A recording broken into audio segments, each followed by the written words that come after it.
रात के 11 बज चुके थे और विजय जल्दबाजी में कहीं जा रहा था। वो एक सुनसान रास्ते से अपनी कार चला रहा था। कुछ देर बाद विजय ने एक जंगल के पास अपनी गाड़ी रोकी और वो चलते हुए उस जंगल के अंदर से जा रहा था। वो रास्ता बहुत सुनसान था। जंगल के अंदर से बहुत ही ज़्यादा डरावनी आवाज़ें आ रही थी। कुछ देर बाद विजय एक तांत्रिक बाबा के पास पहुंच गया। विजय को देखकर तांत्रिक बाबा ने कहा, आओ बालक, कैसे आना हुआ? इस पर विजय ने कहा, बाबा मैं बहुत बड़ी मुसीबत में हूँ। बाबा ने कहा, कैसी मुसीबत?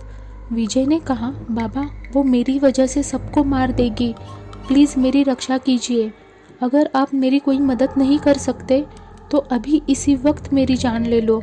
इस पर तांत्रिक ने कहा, हे बालक, तुम मुझे ये बताने का कष्ट करोगे कि कौन सबको मार देगी? विजय ने कहा, बाबा वो कांचना। तांत्रिक ने, क्या? लेकिन वो कौन है?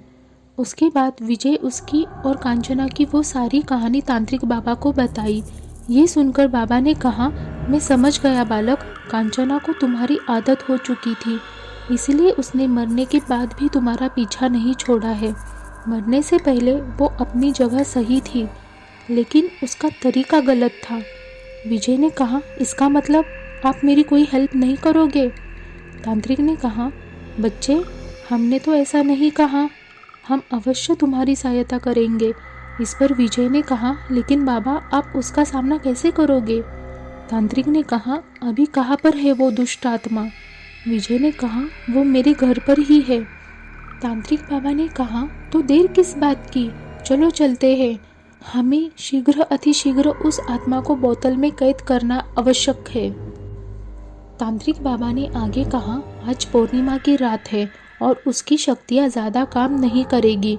उसके बाद विजय और वो तांत्रिक बाबा विजय के घर जाने के लिए निकल गए। कुछ देर बाद वो लोग विजय के घर के बाहर पहुंच गए। उसके बाद विजय ने कहा, अंदर चलिए बाबा। इस पर तांत्रिक बाबा ने कहा, नहीं बालक, तुम नहीं, अंदर सिर्फ मैं जाऊंगा। विजय ने कहा, लेकिन बाबा वो सिर्फ मेरे अलावा किसी को नहीं दिखती, तो आपको कैसे दिखेगी? बाबा ने कहा, बच्चे शायद तुम भूल रहे हो कि मैं एक ज्ञानी तांत्रिक हूँ। अगर तुम घर के अंदर आ गए तो वो तुम्हारे शरीर में छिप सकती है और मैं उसे आज बोतल में कैद करके ही रहूँगा। इसीलिए मैं कह रहा हूँ कि अंदर जाने के बाद जब तक मैं अपना काम नहीं करता तब तक तुम यही रहना, यहाँ से हिलना नहीं। ऐसा कहकर तांत्रिक बाबा घर के अंदर चले गए। उसके बाद बाबा ने कांचना को आवाज़ दी, कांचना मैं जानता हूँ तुम इसी घर में चुप कर बैठी हो, चलो अब मेरे समक्ष आ जाओ, वो भी शीघ्र अतिशीघ्र।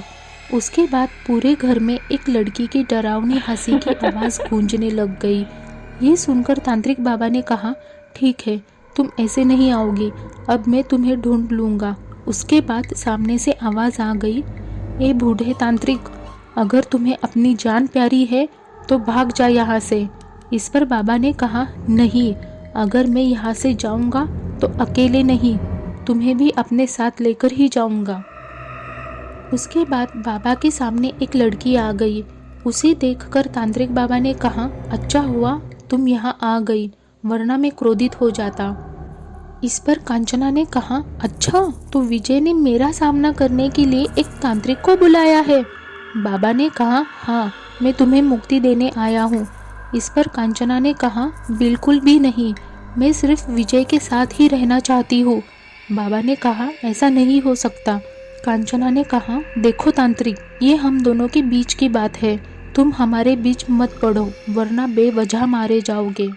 कांचना की इस बात पर तांत्रिक बाबा को बहुत ही ज़्यादा गुस्सा आ गया और उन्होंने कहा, ए दुष्ट आत्मा, तुम मेरा कुछ भी नहीं कर सकती क्योंकि तुम सिर्फ एक साधारण सा भूत हो। कांचना ने कहा, हाँ, लेकिन मेरे प्यार के बीच में जो कोई भी आएगा मैं उसे बिल्कुल नहीं छोड़ूंगी। तांत्रिक ने कहा, तुम्हारी इन तुच्छ शक्तियों का बहुत घमंड है ना तुम्हें? ठीक है, लेकिन उससे पहले एक मौका और देता हूँ। अगर कैद होना नहीं चाहती हो तो अभी के अभी इस घर से निकल जाओ। उसके बाद कांचना ने तांत्रिक बाबा पर हमला किया और कुछ देर दोनों लड़ते रहे। वो रात पूर्णिमा की रात थी। इसीलिए कांचना की शक्तियाँ तांत्रिक के सामने कमज़ोर पड़ रही थी। उसके बाद जैसे कांचना को एहसास हो गया कि वो अब हारने वाली है, लेकिन तभी अचानक वो कहीं गायब हो गई। वो देखकर तांत्रिक बाबा ने कहा, कहाँ हो तुम? अब क्या हुआ?